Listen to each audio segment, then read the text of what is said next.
Ready? I'm your host. You got it? Yep, let's go. Go. Bluegill. What are we doing?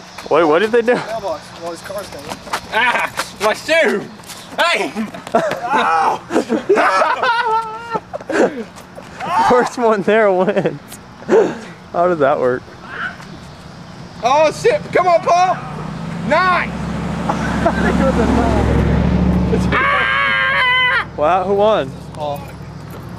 You know she was staring? No. Somebody recorded this. She had like this disgusted stare. Paul for the championship? Yeah, under the leg thing? Paul!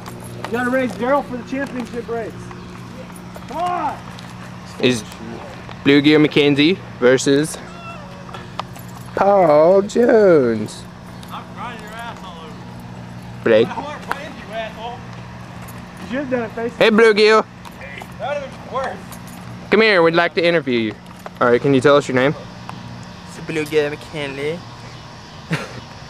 Where are you from? Ow! Compton? Compton. Where? Compton. Really? Yeah.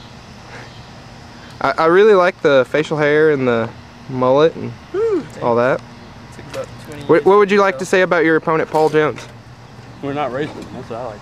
I'm racing West. Oh, well, what would you like to say about your opponent, Wes? He's a bitch. He's a bitch. And he's gay. And he watches too much porn. Who?